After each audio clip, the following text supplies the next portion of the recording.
بسم الله الرحمن الرحيم قل أوحي إلي أنه استمع نفر من الجن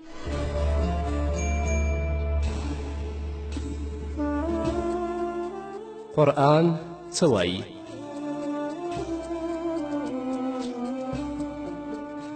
بسم الله الرحمن الرحيم الحمد لله الذي أرسل رسوله بالهدى ودين الحق ليظهره على الدين كله ولو كره المشركون والصلاة والسلام على سيدنا محمد صلى الله عليه وسلم الداعي للحق والماحي للباطل وعلى آله وأصحابه الذين هم بارزوا بالإسلام على خلاف ما عليه الضالون أما بعد قال الله تبارك وتعالى في كلامه المجيد أعوذ بالله من الشيطان الرجيم بسم الله الرحمن الرحيم يا أيها الناس اتقوا ربكم الذي خلقكم من نفس واحدة وخلق منها زوجها وبث منهما رجالا كثيرا ونساء واتقوا الله الذي تساءلون به والأرحام إن الله كان عليكم رقيبا صدق الله العظیم.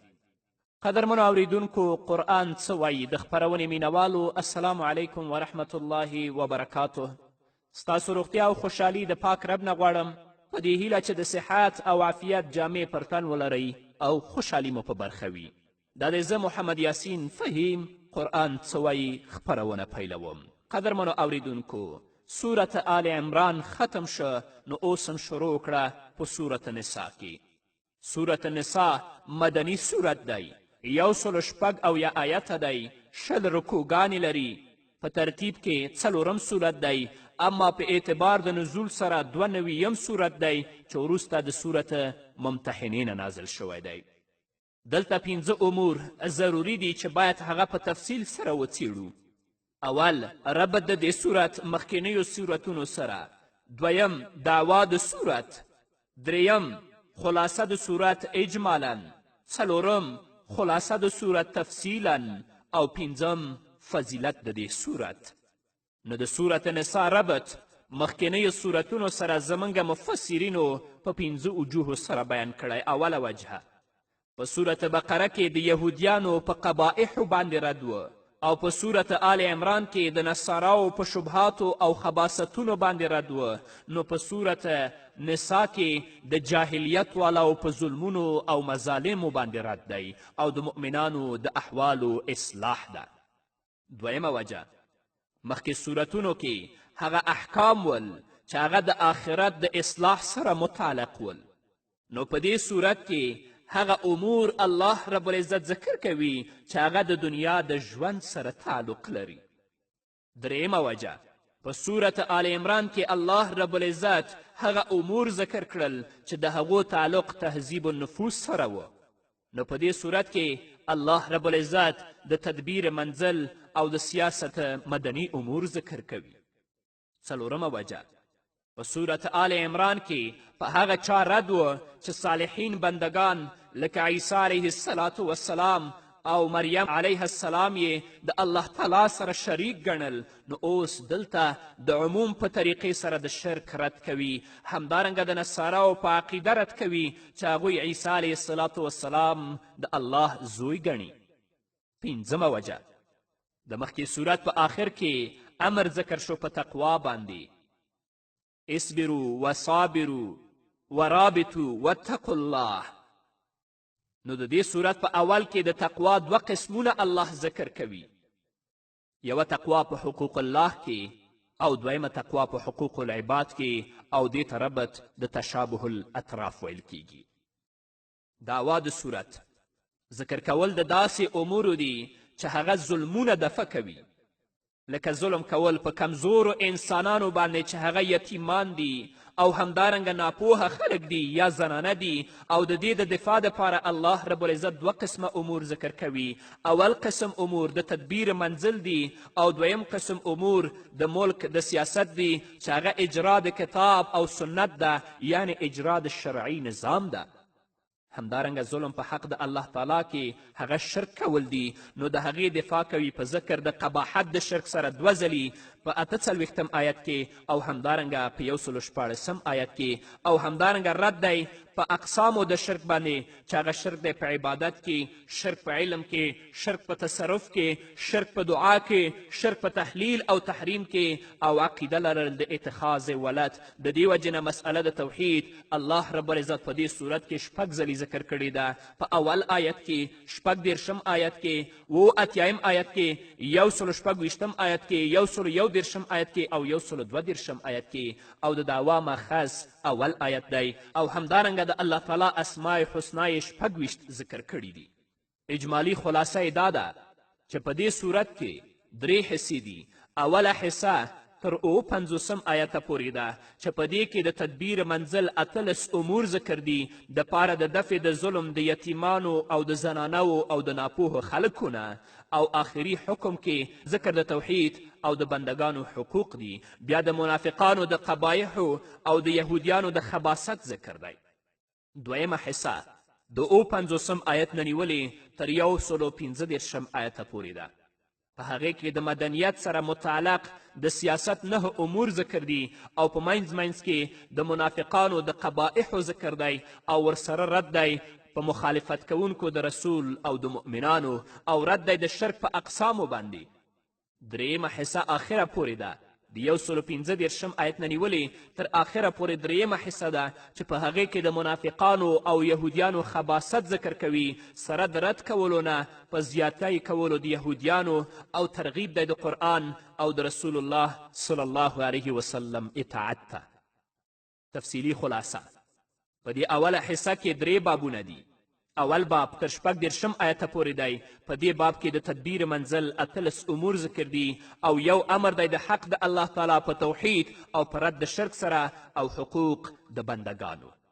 فضیلت د صورت د حضرت عبدالله ابن مسعود رضی الله تعالی عنهما نه روایت دی چې په صورت نسا کې 15 داسې آیتونه دي چې د هغې په بدل دا دنیا او مافیها ماته راکړی شي نو ما نشي خوشحالولی. هغه 15 آیتونه 1 آیت، 40 آیت، 48 آیت، 58 آیت او 64 آیت. او ابن جریر د حضرت عبدالله ابن عباس رضی الله تعالی عنهما نه روایت کړی چې د دې صورت 8 آیتونه د دې امت دپاره د هر هغه څیز نه غوره دي چې په هغې لمر راخیږي او ډوبیږي. هغه 8 آیتونه 26 آیت، 28 آیت، 28 آیت، 1 آیت، 40 آیت، 48 آیت، 58 آیت او 64 آیت. نو ځکه الله رب العزت فرمایی یا ایها الناس اتقوا ربکم، ای خلکو وویرېږئ د رب خپل نه. دا خطاب دی ټولو مکلفینو ته په دلیل د دې چې په دې کې الف لام د استغراق دپاره دی. همدارنګه ذکر د علت عامه دی چې هغه پیدایش دی د آدم او حوا علیهم الصلاة والسلام نه. نو ځکه الله وایي یا ایها الناسو، ای خلکو اتقوا ربکم، وویرېږئ د رب خپل نه. دلته په حقوق انسانیه کې تقوا کولو ته اشاره ده چې په دې صورت کې هغه ذکر دي، او لفظ د ربکم په احسان د ربوبیت باندې دلالت کوي، او وروسته ذکر شوي احکام په تربیت د انسان کې ممت او مددگار دي. نو ځکه الله وایي یا ایها الناس اتقوا ربکم، ای خلکو وویرېږئ د رب خپل نه، الذي هغه ذات خلقکم چې پیدا کړي یې تاسو من نفس واحدة د یو نفس نه، وخلق منها زوجها او پیدا کړي ده د هغه نه بیبي د هغه. الذي خلقکم من نفس واحدة. علامه ابن عطیه رحمه الله ویلی دی چې په دې کې تنبیه ده په صانع او په پیدا کوونکي باندې، او په دې کې تیزی او اغرا ورکول دي یو بل سره د تعلق او وصلت ساتلو د وجې د احترام د نسب نه. او علامه ابن کثیر په خپل تفسیر کې لیکي چې یو پلار او مور یې د دې وجې نه ذکر کړل چې یو بل سره مهرباني وکړي او کمزورو سره امداد وکړي. یعنی په دې کې د صورت مقصد ته اشاره ده. او صاحب د بحر محیط لیکلی دي چې په دې کې اشاره ده چې یو بل باندې تکبر او فخر مه کوئ. د نفس نه مراد آدم علیه الصلاة والسلام دی. لفظ د نفس مذکر او مؤنث دواړه استعمالیږي، د دې وجې نه واحده مؤنث ذکر که. نو ځکه الله وایي الذي هغه ذات خلقکم چې پیدا کړي یې تاسو من نفس واحدة د یو نفس نه چې هغه آدم علیه السلام دی وخلق منها او پیدا کړي ده د دغه نفس نه زوجها بیبي د هغه ضمیر د منها نفس ته راجع دی او دا قول د اکثرو مفسرینو دی او صحیح حدیث هم په دې باندې دلالت کوي چې دا زوجه او دا ښځه چې بیبي حوا ده الله رب العزت د حضرت آدم علیه السلام د چپه پښتۍ نه پیدا کړې ده او ابو مسلم یا بعضی د دې زمانې اشخاصو ویلي دي چې د منها نه مراد من جنسها دی او حوا د آدم علیه السلام د بدن نه ده پیدا شوې خو په دې قول باندې علامه آلوسی په خپل تفسیر روح المانی کې په ډیر تفصیل سره رد کړی او ابن کثیر د حضرت عبدالله ابن عباس رضی الله تعالی عنهما نه روایت کړی دی چې زنانه د نارینه یعنی د آدم علیه السلام نه الله پیدا کړې ده د دې وجې نه د هغې حرص او میلان نارینه ته ډیر وي او نارینه الله رب العزت د خاورې او ځمکې نه پیدا کړی نو د ده حرص په ځمکه کې ډیر وي اشاره ده چې هر یو څیز خپل اصل ته ورګرځي وبس منهما رجالا کثیرا ونساء او خواره کړي دي الله رب العزت منهما د دغې دواړو نه رجالا کثیرا نارینه ډیر ونساء او زنانه ډیرې په دې جمله کې د خلقکم من نفس بیان دی چې الله رب العزت خو تاسو د یو نفس نه پیدا کړي یاستئ چې هغه آدم علیه السلام دی د آدم علیه السلام د چپې پښتۍ نه الله بیبي حوا پیدا کړه بیا د هغو دواړو نه الله رب العزت ډیر مخلوق پیدا کړ واتقوا الله الذي تساءلون به والارحام او ویره کوئ د الله تعالی نه هغه ذات چې سوال کوئ د هغې نه والارحام او د خپلولي د ختمولو نه هم تاسې ویره وکړئ یعنی خپلولي او قرابت مه پرېږدئ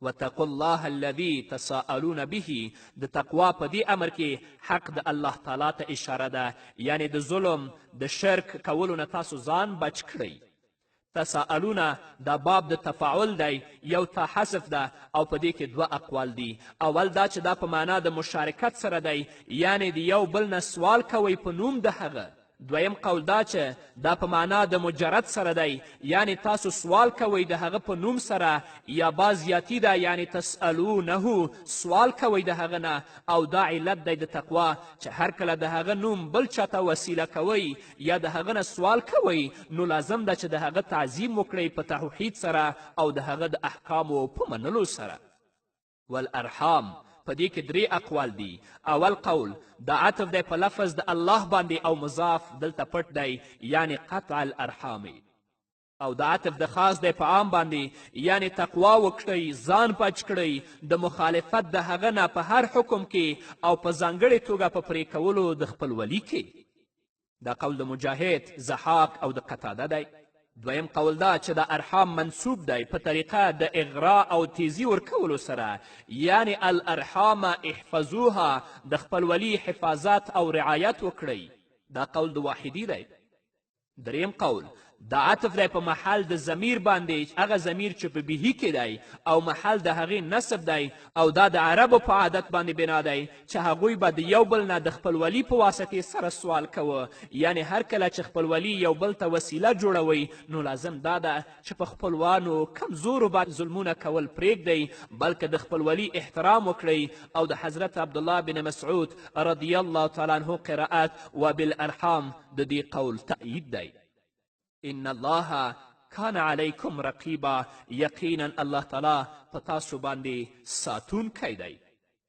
ان الله کان علیکم رقیبا دا د تقوا د مخکې امر د پاره علت دی رقیب د رقابت نه اخیستل شوی دی یعنی د څه کار د تحقیق دپاره نظر تیزول او رقیب په معنا د مراقب څوکي کوونکي سره هم دی او رقیب د الله تعالی په صفاتو کې په معنا د حفیظ دی علامه ابن کثیر رحمه الله ویلی دی چې په دې کې اشاره د عمل کولو ته په هغه حدیث باندې چې رسول اکرم صلی الله علیه وسلم فرمایلی دی ان تعبد الله كأنك تراه فإن لم تكن تراه فإنه يراك بندگی د الله داسې کوه لکه چې ته یې وینې او که ته نه وینې هغه خو تا ویني ان الله کان علیکم رقیبا یقینا الله تعالی په تاسو باندې ساتونکی دی. نو د الله داسې عبادت وکړئ لکه چې تاسو الله وینئ. که تاسو الله نه وینئ نو الله خو تاسو ضرور ویني. نور به م واورو قدرمنو اورېدونکو خو د یوې دمې نه وروسته.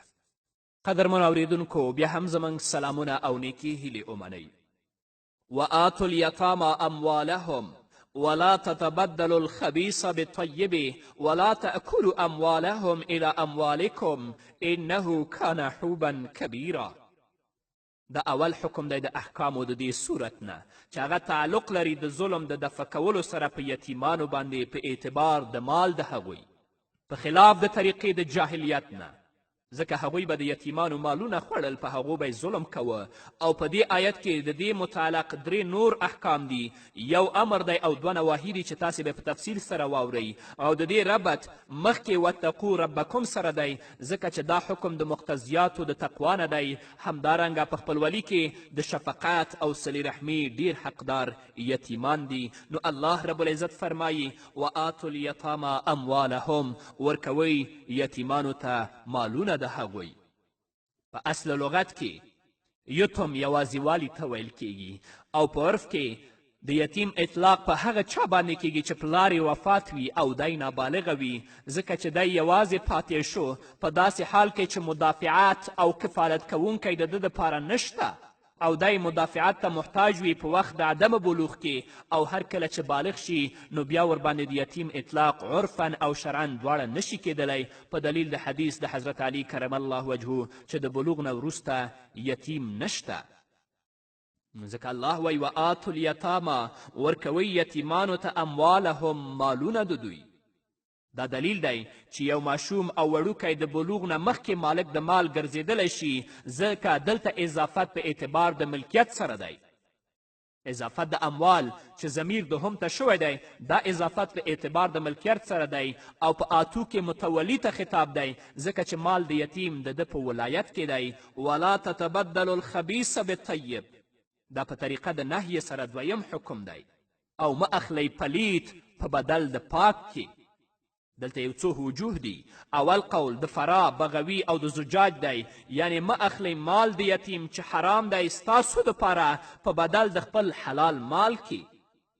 دویم قول د سعید او د زهري او د نورو مفسرینو دی چې مه اخلی کره او روغ مال د یتیم په بدل د ردی مال ستاسو سره، چې د خپل ردی مال خراب مال یتیم ته ورکړئ او د هغه نه هغه ښایسته مال تاسې واخلئ. او په دې توجیه سره تبدل په معنا د تبدیل سره دی. دریم قول دا دی چې مه اخلئ مال د یتیم چې حرام دی ستاسو دپاره او پرېږدئ تاسو خپل مال چې حلال دی. نو ځکه الله وایي ولا تتبدلوا الخبیث بالطیب، مه بدلوئ خبیث یعنی هغه پلیت په بدل د پاک کې. دا درې توجیحاتو چې زموږ مفسرینو په دې آیت کې کړي دي. ولا تأکلوا اموالهم الى اموالکم، او مخورئ د هغوی مالونه الا په معنا د معدی د خپلو مالونو سره. انه کان حوبا کبیرا، یقینا دا ګناه ده لویه. ولا تأکلوا اموالهم الى اموالکم، دا دریم حکم دی په طریقه د نهیې سره. په دې کې الا په معنا د مع سره دی، لکه چې په صورت مائده کې په شپږم آیت کې هم الا په معنا د مع سره دی، یا په خپله معنا سره دی لیکن متعلق پټ دی. ولا تأکلوا اموالهم مضمومة الى اموالکم، او د اکل خوراک نه مراد هر قسم فایزده اخیستل دي، صرف خوراک نه دی مراد.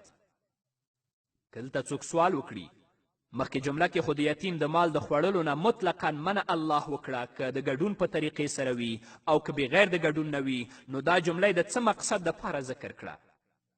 زموږ مفسرینو د دې نه دوه جوابه کړي. اول دا چې دا جمله د تاکید دپاره ده، ځکه چې دا د جاهلیت والاو خاص عمل و چې د ګډون په طریقه سره به یې د یتیم مال خوړه. دویم جواب، مخکې جمله کې منع وه د ښکاره خوړلو نه، او په دې جمله کې منع ده په طریقه د حیلې د اختلاط سره، یعنی یوه حیله جوړه کړئ چې د یتیم مال د خپل مال سره یو ځای کړئ، هغه وخورئ.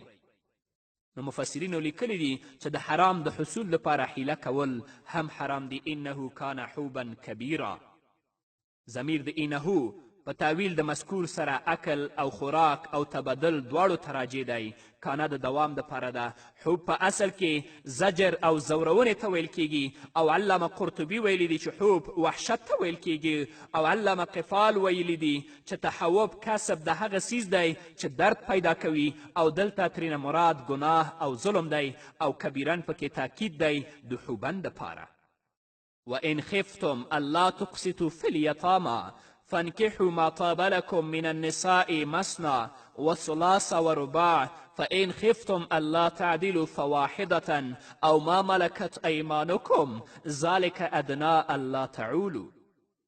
په دې آیت کې دویم حکم دی د احکامو د دې صورت نه چې هغه متعلق دی د نفسونو د یتیمانو سره اصالتا او د مالونو د هغوی سره تبعا او مراد د خوف نه دلته علم دی. نو ځکه الله وایي وان خفتم که ویریږئ تاسو علم لرئ تاسو الله تقسطو چې انصاف به ونه کړئ فل یتاما په باره د یتیمانو کې یعنی جنکیو یتیمانو کې فانکحو ما طاب لکم نو نکاح کوئ د هغې سره چې حلالې وي تاسو لره من النساء د نورو زنانو نه مثنا دوه وثلاثه درې ورباع او څلور من النساء مثنا وثلاثه ورباع دا من بیانیه یا من تبعیضیه دی که څوک سوال وکړي چې د شرط او د جزا په منځ کې دلته څه مناسبت دی شرط خو دلته هغه خوف د عدم قسط او د عدم عدالت دی او جزا خو امر د نکاح دی چې الله وایي فنکحو نو د دې شرط او د دې جزا ترمنځ څه مناسبت دی علماو لیکلي دي چې دلته د مفسرینو کرامو نه څلور اقوال نقل شوي دي اول قول بخاری او مسلم او نورو محدثینو لیکلی چې حضرت عروه رضی الله تعالی عنه د حضرت عایشې رضی الله تعالی عنها نه د دې تفسیر طلب کړی و نو حضرت عایشې رضی الله تعالی عنها ورته جواب ورکړو چې داسې یتیمه جنۍ چې د یو ولی په ولایت کې ده او د هغې مال او جمال هم شته او دغه ولی غواړي چې نکاح ورسره وکړي لیکن مهر او نفقه کې ورسره عدل کول نه غواړي ځکه چې دی په خپله متولي دی نو د چا د طلب پروا نه کوي نو دا آیت د دې په باره کې نازل شوی نو په دې بنا د یتامانه مراد جنکۍ دي چې ولیان د هغوی د نکاح اراده لري سره د ظلم کولو نه او نسانه مراد غیر دي د یتامانه نو معنا دا ده که چیرې تاسو یریږئ او علم لرئ چې انصاف او عدل به ونه کړی شي د یتیمو جنکیو په باره کې د هغوی سره د نکاح په وخت کې نو بیا نکاح د هغې جنکیو سره وکړئ چې تاسو دپاره حلالې وي غیر د یتیمانو جنکیو نه نو مقصد دا دی چې په یتیمو جنکیو باندې ظلم مه کوئ په دې توجیه سره فنکحو د ان خفتم دپاره جزا ده نو ځکه الله وایي وان خفتم که ویریږئ تاسو که چیرې نکاح وکړئ د یتیمو جنکیو سره الله تقسطو چې انصاف به ونه کړی شئ فالیتاما په یتیمانو کې نو فنکحو تاسو نکاح کوئ ما طاب لکم د هغې سره چې حلالې وي تاسو سره من النساء د نورو ښځو نه مثنا دوه ثلاثه درې رباع څلور چهر څه توان لرئ دویم قول د سعید بن جبیر قطاده او د ضحاک نه ابن جریر او سیوطي نقل کړی هغه دا دی چې د مخکې آیت د نزول نه وروستو چې کله الله ویلی چې تاسو د یتیمانو مالونه په فاسدې طریقې سره مخورئ چې ځان سره یې ګډ کړئ نو چې کله هغه آیت نازل شه خلکو به د یتیمانو د مالونو نه ځان ډیر بچ ساته د ظلم د ایرې نه لیکن منکوحات نکاح شوې ښځې به یې څلورو نه زیاتې ساتلې او د هغوی سره به ظلم او زیاتی کوه او د ظلم څه پروا به یې هم نه کوله نو په دې آیت سره دوی د دې دویم ظلم نه هم منع کړل او معنا دا ده که چیرې تاسو د یتیمانو هلکانو او جنکیو د مالونو نه ځان بچ ساتئ او ویره کوئ د ظلم کولو نه نو همدارنګې ځان بچ اوساتئ د ظلم کولو نه د منکوحاتو سره او د هغې طریقه دا ده چې د څلورو نه زیات یې مه کوئ ځکه چې تاسو د څلورو نه زیاتو سره هیڅ عدل نشئ کولی یعنی چې یو انسان د یو ګناه نه ځان بچ کوي نو لازم دا ده چې د هغې په شان د بلې ګناه نه دې هم ځان وساتي او په دې توجیه باندې یتامه عام دي هلکانو او جنکیو دواړو ته او فنکحونه مخکې جزا پټه ده یعنی فلا تظلمو فی المنکوحات او فنکحو په هغې باندې عطف دی دریم قول د اکرمنه ابن جریر او سیوطي نقل کړی چې یو کس د یتیمانو د مال ولایت کوه او په نکاح به یې د څلورو نه زیاتې ښځې وي نو کله به چې څه حاجت پیښ شو چې په بیبیانو باندې ډیره خرچه وکړي نو د یتیمانو د دې مال نه به یې خرچه کوله نو دغسې کسانو ته په دې آیت کې وویل شو چې هر کله چې تاسو د ظلم د یتیمانو نه په عامو حالاتو کې ایره کوئ نو په حالت د ډیرو ښځو ساتلو کې هم ایره وکړئ. یعنې د څلورو نه زیاتې ښځې په نکاح مه اخلئ نو حرام مال حاصلولو ته به مو حاجت نه پرېوځي. ځکه چې کله تاسو ډیرې ښځې وکړئ او تاسو د هغو نفقه نشئ پوره کولی نو بیا به د یتیم مال اخلئ، هغو نفقه به پرې پوره کوئ. څلورم قول دا دی چې دوی به هغه یتیمانو سره چې هغه به منکوحې نه وي د هغو د ظلم نه به ځان نشه بچ کولی، بلکې په هغوی باندې به ظلم کوه، لیکن کله به چې په نکاح سره واخیستلې هغه یتیمانې نو بیا به یې ورسره ظلم نه کوه. نو دوی ته وویل شو چې هر کله ایره کوئ د عدم انصاف د یتیمانو، جنکیو، غیر منکوحو سره چې په نکاح نه دي اخیستي نو نکاح ورسره وکړئ چې حلالې وي تاسو لره د دې دپاره چې د ظلم نه بچ شئ. مفسرینو کرامو لیکلي دي چې په دې ټولو اقوالو سره د شرط او جزا په منځ کې مناسبت ښکاره دی او اول قول په دې اقوالو کې د ټولو نه غوره دی. که څوک سوال وکړي چې دلته یې ولې اثنان و ثلاثه و اربعه ونه فرمیل، الله داسې ویلي چې مثنا و ثلاثه و رباع. مفسرینو جواب کړی چې په اسمای عدد او اسمای معدوله کې فرق دی. مثنا و ثلاثه و رباع دا اسمای معدوله دي، اثنان و ثلاثه و اربعه دا اسمای عدد دي. په دې دواړو کې فرق دی. هغه دا چې اسمای عدد کې صرف عدد مقصود وي او په اسمای معدوله کې د عدد نه سوا زیاته معنا هم مراد وي. که څوک ووایي چې جاء القوم مثنا، معنا دا شوه چې دوه کسان یو ځای راغلل. او که څوک داسې وایي چې جاء القوم اثنان نو معنا دا شوه چې دوه راغلل، هغه معیت هلته مراد نه دی. برابره خبره چې جدا جدا راغلي وي او که یو ځای راغلي وي نو دلته مقصد دا دی چې دوه بیبیانې په یو ځای جمع کول جایز دي. د دې وجې نه اسمای معدوله الله ذکر کړل، اسمای عدد ذکر نه کړل. فان خفتم الله تعدلوا فواحده، دا جمله دلیل دی چې په مخکې جواز د تعدد کې عدل شرط دی، نو په وخت د انتفاع د شرط کې انتفاع د مشروط لازمه وي. الله خو اجازه درکړې ده چې تاسې دوه درې څلور وکړئ، خو عدالت پکې شرط دی. که عدالت نشئ کولی نو بیا یوه ښځه تاسو ته کافي ده. فان خفتم، نو که ایریږئ تاسو الله تعدلو چې انصاف به ونه کړئ، فواحدة، نو یوه پوره ده. او ما ملکت ایمانکم، یا ګزاره کوئ د هغې وینځې سره چې مالک دي ښي لاسونه ستاسو، چې مالک دی ښي لاسونه ستاسو. ذلک ادنا الله تعولو، دا ډیر نږدې ده چې تاسو به ظلم ونه کړئ.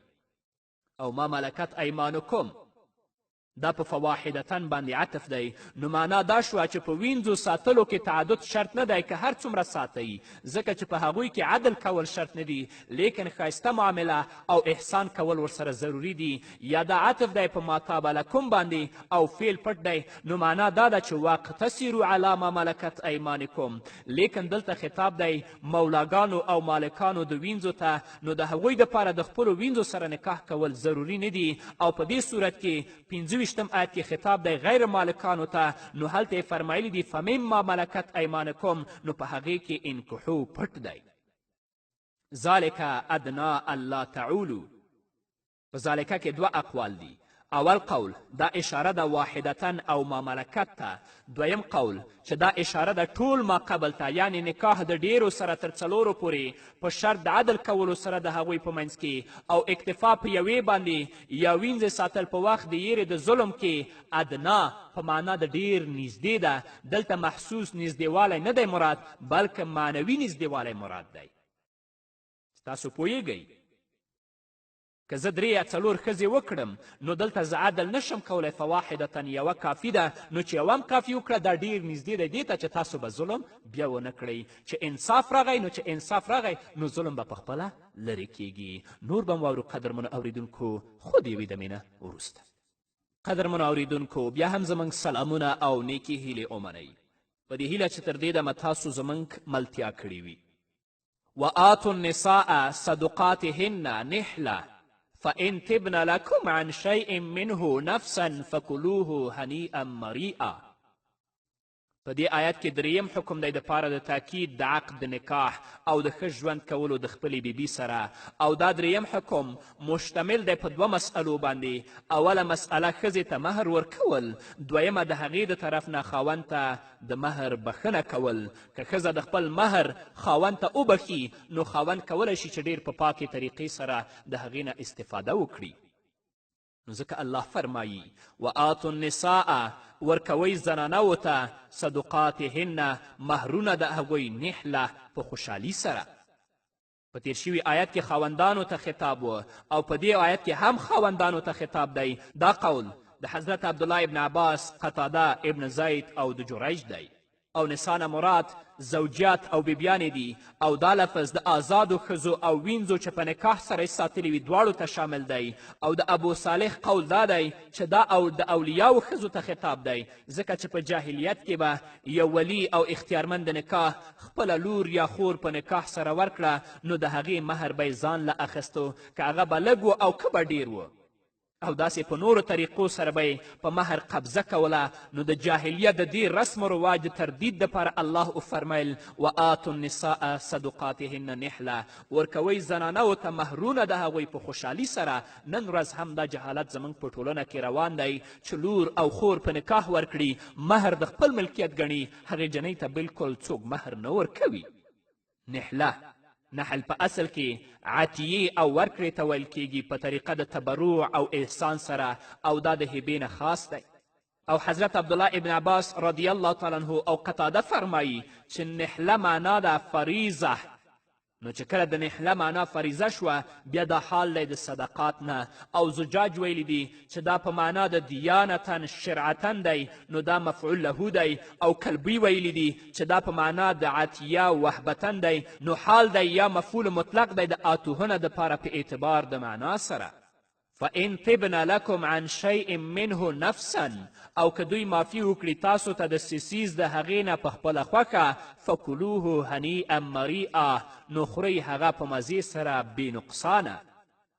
فإن طبن لكم دا دویمه مسئله ده، یعنې ښځې لره جایز دي چې خپل ټول یا بعضې مهر خاوند یا ولی ته وبخي.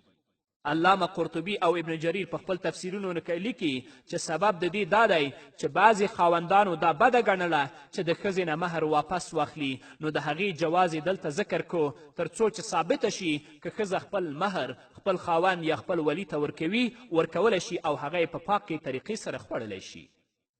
تبنه په معنا د اوربخلو دی په خوشحالي سره.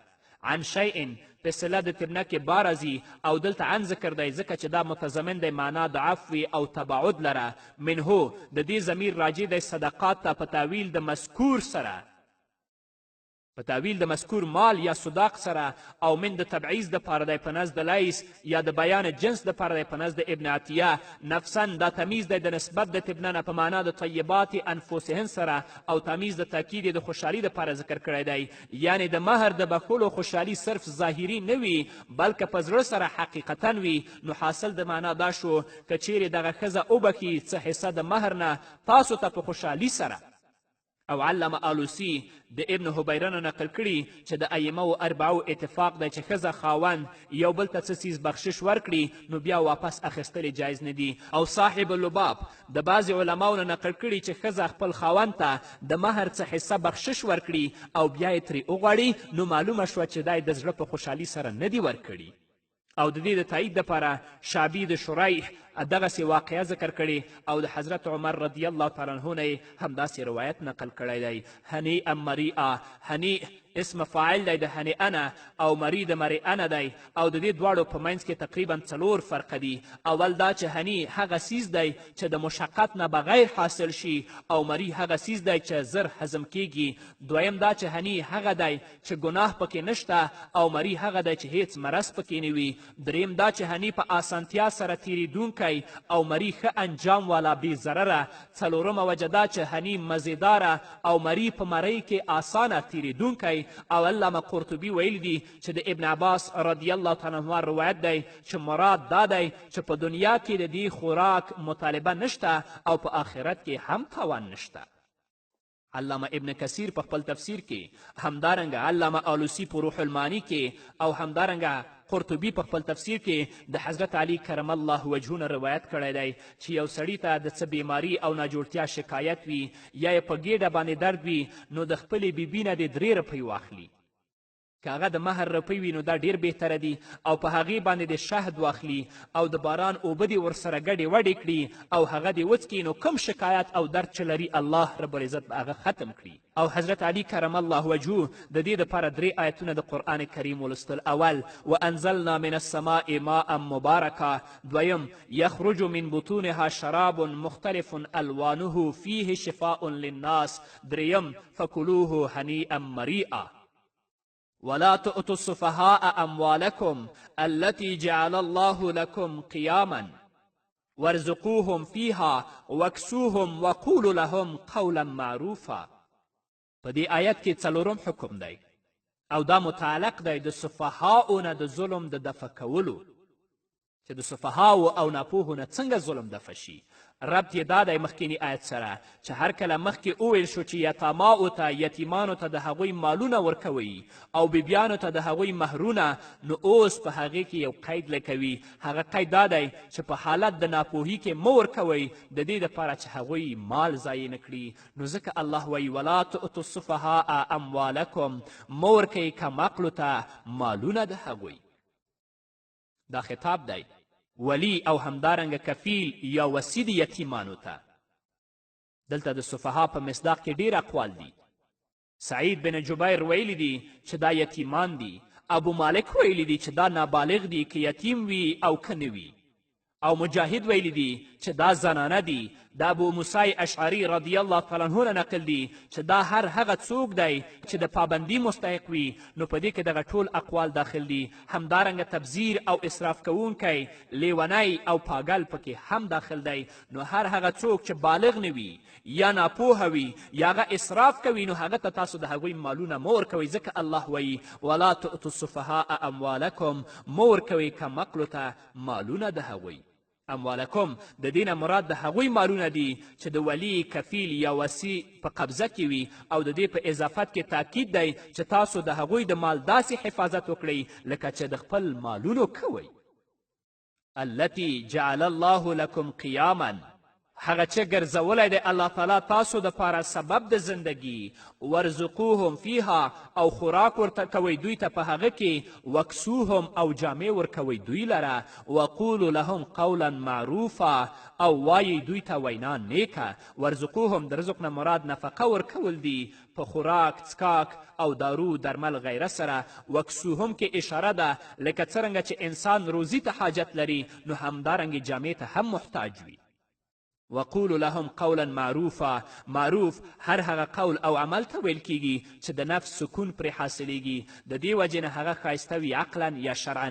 نو د دې نه مراد داسې خبره کول دي چې په هغې سره د هغه سفیه او د هغه کمعقل نفس خوشحاله شي. لکه چې ورته ووایي چې ستا مال ما سره امانت دی، هر کله چې ته بالغ شي او پوهه دې راشي نو تا ته به یې درکوم. او علامه قرطبي ویلی دي چې دعا دې ورته کوي چې بارک الله فیکم. او علامه لوسی په روح المانی کې لیکلی دي چې په دې کې د هغه دینی اصلاح هم مراده په علم ښودلو سره، یعنی د دین ضروري علم به ورته ښایي. وقولو لهم قولا معروفا مطلب دا دی چې تاسو د هغه دینی اصلاح وکړئ، هغه ته دینی علم ور وښیئ. وابتلوا اليتامى حتى إذا بلغوا النكاح فإن آنستم منهم رشدا فادفعوا إليهم أموالهم ولا تأكلوها إسرافا وبضرارا أن يكبروا ومن كان غنيا فليستعفف ومن كان فقيرا فليأكل بالمعروف فإذا دفعتم إليهم أموالهم فاشهدوا عليهم وكفى بالله حسيبا. په دې آیت کې 5م حکم دی د ظلم نه د بچ کېدلو دپاره. هر کله چې سفاحت او کمعقلتوب پټ صفت دی او عارض دی نو د هغې د ازالې دپاره الله طریقه ذکر کوي. د دې دپاره چې هغه ته د هغه مال وسپارلی شي نو د دې دپاره 2 شرطونه الله ذکر کوي، یو بلوغ او دویم رشد او پوهې ته رسیدل. نو الله وی وابتلوا الیتاما، او ازمیښ کوئ په یتیمانو باندې. حتی اذا بلغوا النکاح، تر هغې پورې چې کله ورسیږي وخت د نکاح ته یعنی بالغ شي. ابتلا او ازمیښ نه مراد معلومول د عقل د حفاظت کولو د مالونو د هغوی دي. تاسو داسې ازمیښت وکړئ چې دومره عقل اوس لري چې دوی خپل مال ساتلی شي چې ورته یې وسپارم. او د دې مختلفې طریقې دي. یو دا چې تاسو دې لره لږ مال ورکړئ د تجارت دپاره، یا داسې لږ مال ورکړئ چې هغه په خپل اهل و عیال باندې خرج کړي. آیا چې په تجارت باندې پوهیږي که نه پوهیږي؟ آیا په خرچې کولو باندې پوهیږي یا نه پوهیږي؟ یا د والي په حضور کې باید د یتیم اخیستل او خرڅول وکړي او د هغه ته د هغه طریقې وروښي او دغسې نورې طریقې د دې دپاره چې هغه پرې پوره پوه شي. حتی اذا بلغوا نکاح دا اول شرط دی. د دې نه مراد احتلام دی، لکه چې په صورت نور کې 950 آیت کې د نکاح نه مراد احتلام دی. او احتلام د بلوغ دپاره په مذکر او مؤنث کې مشترک علامت دی او د دې نه علاوه نور علامات هم شته دی. فان آنستم منهم رشدا، نو که معلومه کړه تاسو د هغوی نه هوښیارتیا، فادفعوا الیهم اموالهم، نو ورکوئ هغوی ته مالونه د هغوی. انس په معنا د احسا، وجدا او ابصره دی، لکه په دې قول کې آنس من جانب طور ناره. رشد خیر رسیدلو ته ویلی شي، د دې مقابل غی راځي، لکه قد تبین الرشد من الغی. د دې نه مراد صلاحیت د عقل او د حفاظت د مال دی، یا صلاحیت د عقل او د دین دی. اکثر علما ویلي چې رشد نه وي مګر وروسته د بلوغ نه، او که د بلوغ نه وروسته پکې هم رشد معلوم نشه نو بیا به هم په هغه باندې پابندي لګوي. دا په نزد اکثرو صحابه و کرامو، تابعینو، امام احمد، امام ابو یوسف، امام محمد، امام مالک رحمهم الله سره دي، او په دې باندې زموږ د احنافو فتوا هم ده. کله حد بلوغ ته ورسیږي تاسو په هغو باندې امتحان وکړئ چې آیا دا د خپل د مال حفاظت کولی شي که نشي کولی. که تاسو د هغو نه هوښیارتیا محسوسه کړه نو بیا خپل مال ورته وسپارئ، او که هغه حد بلوغ ته هم ورسېده تاسو پې باندې امتحان هم وکړه، خو لاکن هوښیارتیا هم ترې محفوظه نه کړه، هغو د خپلو مالونو ساتل نشه کولی، نو بیا به هم پابندي پې لګوئ، مال به تاسو ساتئ، هغه ته به نه ورکوئ. ولا تأکلوها اسرافا وبدرارا. دا به واورو خو د یوې دمې نه وروسته. قدرمنو اوریدونکو، بیا هم زموږ سلامونه او نیکې هیلې ومنئ. ولا تأکلوها، او مخورئ هغه مال د یتیم اسرافا په بېځایه خرج کولو، و بدرارا او په تادي او په جلتي سره، ان یکبرو د دې هیرې نه چې دوی به لوی شي او دا مال به بیا زمانه غواړي. د یتیم په مال کې تاسو دا کار کله هم مه کوئ. ان یکبرو دا د بدرارن دپاره په پټ مضاف سره مفعول له دی، یعنی مخافت کبرهم، بدرار کوئ، جلتی کوئ د وجې د ایرې د بالغ کېدلو د هغې نه، یعنی زر زرې بې ضرورته خرج کوئ د دې ایرې د وجې نه چې دوی به لوی شي نو بیا به زمانه مال غواړي او حساب به راسره کوي. او دا د لا تأکلو د نهي لاندې داخل دی. نو الله وایي چې ولا تأکلوها، مخورئ هغه مال د یتیم اسرافا په بېځایه خرج کولو، و بدرارا او همدارنګه مخورئ مال د یتیم په تادي او په جلتي سره، ان یکبرو د دې هیرې نه چې دوی به لوی شي ما نه به مال واخلي او ما سره به بیا حساب کوي. دا کار مه کوئ. ومن کان غنیا، او څوک چې مالدار وي، فلیستعفف، نو ځان دې بچ کړي د مال د یتیم نه چې تا سره یتیمان دي او د هغو مال دی، تا سره ته غني یې، د هغو مال ته حاجت نه لري، نو ځان بچ کړه مال د یتیم نه. ومن کان فقیرا، او څوک چې محتاج وي، فلیأکل بالمعروف، نو خوراک دې کوي مال د یتیم نه په ښه طریقې سره. فقیر نه مراد دا دی چې کسب د نفقې ته محتاج دی. نو که چیرې دی د ځان دپاره مستقل کسب کوي نو د یتیم د مال حفاظت نشي کولی، نو دی به د هغې د مال حفاظت کوي او د هغه د مال تربیت به کوي، او د دې په بدل کې به د هغه د مال نه د عرف مطابق اجرت اخلي او په ځان به مصرفوي.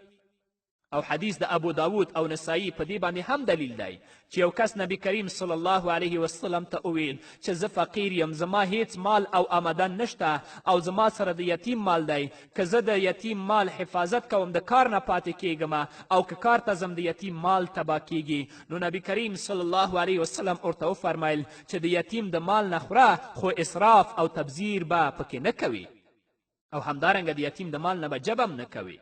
او د ابن عباس رضی الله تعالی عنهما او ابو العالیه او شعبی نه روایت دی چې د هغه د څاروو د پیو نه فایده اخیستلی شي او دغه شان د سورلي نه او د هغه د مریانو نه فایده اخیستلی شي. فاذا دفعتم الیهم اموالهم، نو کله چې ورکوئ تاسو یتیمانو ته مالونه د هغوی فشهدو علیهم نو ګواهان ونیسئ په هغې باندې چې کله مال ورکوئ ګواهان ونیسئ وکفا بالله حسیبا او پوره دی الله تعالی حساب کوونکی فاذا دفعتم الیهم اموالهم فاشهدوا علیهم دا دفع عامه ده که مال نقد ورکوئ یا خرج کول وي په هغې باندې په دې دواړو وختونو کې اشهاد او ګواه پیش کول ضروري دي که مال ورته سپارئ هم به شاهدان نیسئ او که تاسې د هغوی د مال نه په هغوی باندې مصرف کوئ هم به ګواهان نیسئ د بعضې علماو په نزد د ګواهانو نیول مستحب دي او د بعضې علماو په نزد باندې دا فرض دي او فرضیت یې ظاهر دی د قرآن نه وکفا بالله حسیبا په دې جمله کې تخویف دی هر منکر د حق لره کفا فعل ماضي ده او بالله د دې فاعل دی او بعد تاکید دپاره ده ابوالبقا او ابن عطیه او نور علما ویلي چې دا باید د دې دپاره راوړې ده چې دلالت وکړي په معنا د امر باندې یعنی اکتفو بالله حسیب په معنا د محاسب حساب کوونکی یا په معنا د کافی او پوره باندې اوس به راشو قدرمنو اوریدونکو سر د پایه به ترجمه بیا واورو بسم الله الرحمن الرحیم خاص په نوم د الله تعالی امداد غواړم په شروع کولو کې چې رحمان او رحیم دی یا ایها الناس تقوا ربکم ای خلکو وویرېږئ رب خپل نه الذي هغه ذات خلقکم چې پیدا کړي یې تاسو من نفس واحدة د یو نفس نه چې آدم دی وخلق منها او پیدا کړي ده د هغه نفس نه زوجها بیبي د هغه چې چپې پښتۍ پیدا کړي وبس منهما رجالا کثیرا ونساء او خواره کړي دي د دغې دواړو نه نارینه ډیر او زنانه ډیرې واتقوا الله او ویره کوئ د الله تعالی نه الذین تساءلون به هغه ذات چې سوال کوئ د هغې نه والارحام او همدارنګه تاسو ویرېږئ د خپلولي ختمولو نه ان الله کان علیکم رقیبا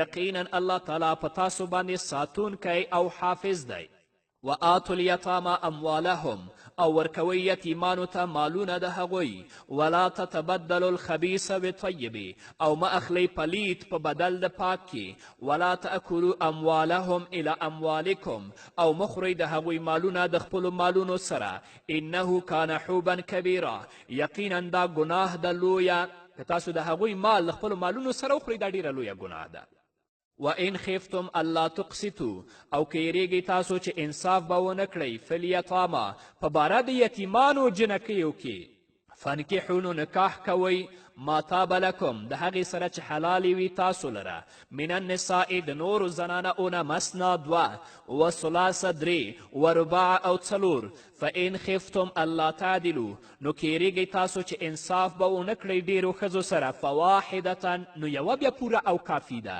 او ما ملکت ایمانکم یا گزاره کوئ د هغې وینځې سره چې مالک دی ښي لاسونه ستاسو ذلک ادنا الله تعولو دا ډیر نږدې ده دې ته چې تاسو به ظلم ونه کړئ وآتوا النساء صدقاتهن او ورکوئ زنانو ته مهرونه د هغوی نحله په خوشحالي سره فان تبن لکم او که دوی معافي وکړي تاسو ته عن شیء منه نفسا د سیسیز د هغې نه په خپله خوښه فکلوه هنیئا مریئا نو خورئ هغه په مزې سره بې نقصانه ولا تؤتوا السفهاء اموالکم او مه ورکوئ کمقلو ته مالونه د هغوی التي جعل الله لكم قیاما هغه چې ګرځولی دی الله تعالی ستاسو دپاره سبب د زندگی ورزقوهم فیها او خوراک ورکوئ دوی ته په هغې کې وکسوهم او جامې ورکوئ دوی لره وقولو لهم قولا معروفا او وایئ دوی ته وینا نیکه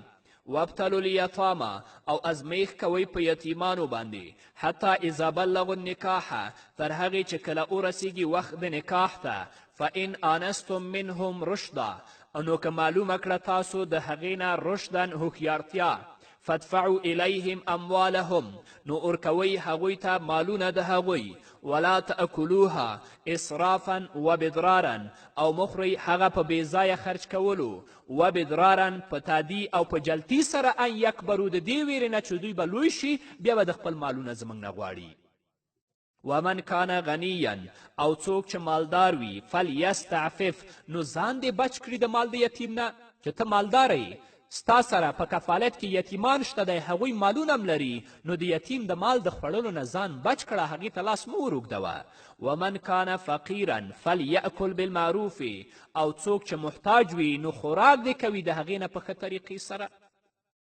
څوک چې د یتیم کفالت کوي د یتیمان ورسره دي او یتیمانو مالونه هم د دې لاس لاندې دي خو د دې ترڅنګ پخپله فقیر دی که دا کسب و کار ته ځي نو د یتیم مال تباه کیږي او که د یتیم مال ساتنه او حفاظت کوي خپله د کار نه پاتې کیږي نو د یتیم مال نه د اخرې په تر د اجورت سره فاذا دفعتم الیهم اموالهم نو چې کله ورکوئ هغوی ته د هغوی مالونه که د هغوی د مال نه په هغوی خرچه کوئ یا ټول مالونه ورته سپارئ فشهدوا علیهم نو ګواهان ونیسئ په هغې باندې وکفا بالله حسیبا او پوره دی الله تعالی حساب کوونکی که چا د یتیم په مال کې ظلم هم کړی وي هغې کې خیانت کړی وي یا نه وي کړی نو الله رب العزت د آخرت په ورځ کې محاسب دی هغه به بیا ټولو سره حساب کوي نو قدرمنو اوریدونکو دا وه زموږ د نن ورځې خپرونه چې ستاسو درانه حضور ته وړاندې شوه تر بلې خپرونې پورې چې زه بیا هم ستاسو درانه حضور ته راځم تاسو ټول په پاک رب سپارم پاتې ژوندم نیکمرغه ښاد بریالي او کامیابه اوسئ